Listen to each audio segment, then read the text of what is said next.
지금 이 순간 여러분의 거실에 우환의 씨앗이 자라고 있을 수 있습니다. 믿기 어려우시죠? 하지만 수천 년의 풍수 기록과 사주 명리학이 한 목소리로 경고하는 물건이 있거든요. 오늘 말씀드릴 세 가지 중 하나라도 여러분 거실에 있다면 영상이 끝나기 전에 당장 치우셔야 합니다. 건강과 재물 두 가지를 동시에 잃기 전에요. 거실은 집의 심장입니다. 가족이 모이고 에너지가 순환하고 바깥의 기운이 집 안으로 처음 들어오는 공간이거든요. 풍수에서는 이 공간의 기운이 그 집에 사는 모든 사람의 건강과 재물운, 인간관계까지 지배한다고 봅니다. 이 영상이 도움이 되셨다면 구독과 좋아요 꼭 눌러주세요. 매주 여러분의 건강과 운을 지키는 풍수 사주 정보를 정성껏 준비해드리고 있답니다. 함께 좋은 기운 만들어 가시죠. 자, 이제 본론으로 들어가겠습니다. 오늘의 첫 번째 주인공은 바로 시들고 죽어가는 화분입니다. 거실에 화분 하나쯤은 두고 계신 분들 많으시죠?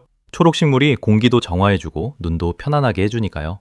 그런데 여기서 중요한 게 있습니다. 살아 생동하는 식물은 맞습니다. 안기영치를 불어넣고 좋은 기운을 순환시켜주거든요. 문제는 죽어가는 식물이에요. 잎이 노랗게 변했거나 줄기가 말라 비틀어지거나 흙에서 이상한 냄새가 나는 화분. 이미 살아있다고 보기 어려운 화분들이 거실 한편에 놓여있는 경우가 생각보다 아주 많습니다. 풍수에서는 죽어가는 생명체가 음기, 인치를 강하게 발산한다고 봅니다. 살아있을 때는 양기를 내뿜던 식물이 죽어가면서 그 반대 에너지를 내보내기 시작하거든요. 집안에서 서서히 부패하는 에너지가 쌓이는 겁니다. 이게 건강과 어떤 관계가 있을까요? 음기가 집안에 쌓이면 그 공간에 머무는 사람의 기력이 서서히 소진됩니다. 특히 노약자나 기운이 약한 분들이 예민하게 반응하시거든요. 이유 없이 피곤하고 자고 일어나도 개운하지 않고 자잘한 병치레가 잦아지는 경우 거실 화분을 한번 확인해 보시길 권해드립니다. 재물운과도 연결됩니다. 죽어가는 식물은 성장이 멈춘 에너지를 상징하거든요. 재물이 더 이상 불어나지 않고 정체되거나 서서히 줄어드는 상황이 생길 수 있습니다. 해결책은 간단해요.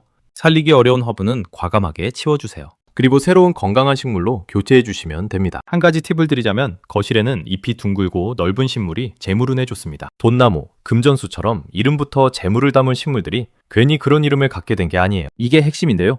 두 번째로 당장 치워야 할 물건은 깨지거나 금간 물건들입니다. 깨진 도자기 화병, 금이간 액자, 모서리가 부서진 소품, 이런 물건들을 버리기 아까워서 혹은 정이 들어서 그냥 두고 계신 분들이 많으시더라고요. 풍수에서는 깨진 물건을 절대 집안에 두지 말라고 합니다. 특히 거실에는요.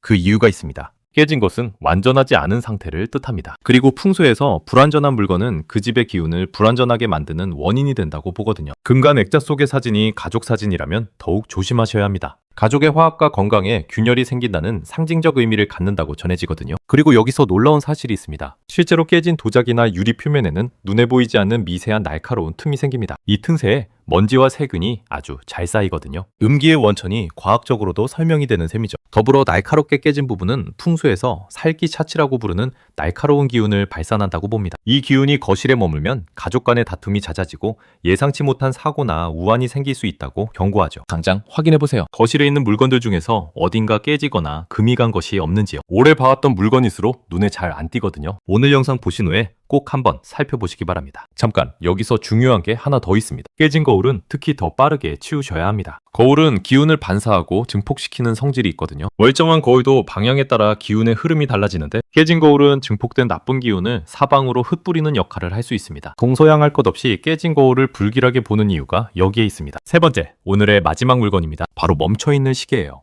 배터리가 떨어진 벽시계, 고장난 채로 장식처럼 걸려있는 시계. 이런 시계가 거실에 있다면 지금 당장 고치거나 치우셔야 합니다. 왜냐고요?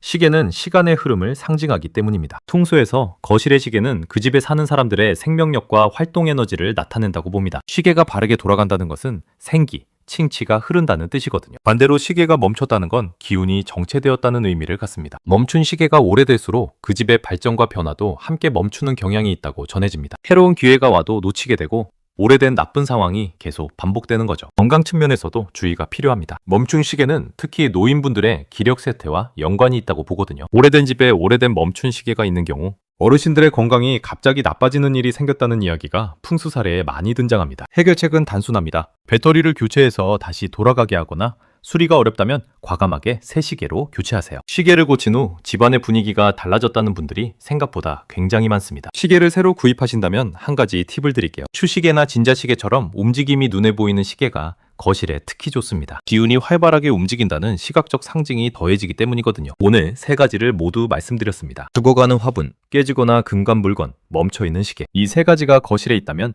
지금 이 자리에서 바로 치우러 가시기 바랍니다. 거실을 정리한다는 건 단순한 청소가 아닙니다. 내 삶의 기운을 바꾸는 작업이거든요. 나쁜 기운을 내보내고 좋은 에너지가 들어올 자리를 만드는 것. 그게 풍수의 본질입니다. 오늘 알려드린 세 가지 중 하나라도 해당되시는 분들 오늘 안에 꼭 실천해보세요. 작은 변화 하나가 여러분 가족의 건강과 행복을 지키는 시작이 될 수 있습니다. 언제나 좋은 기운 가득한 하루 되시길 바랍니다.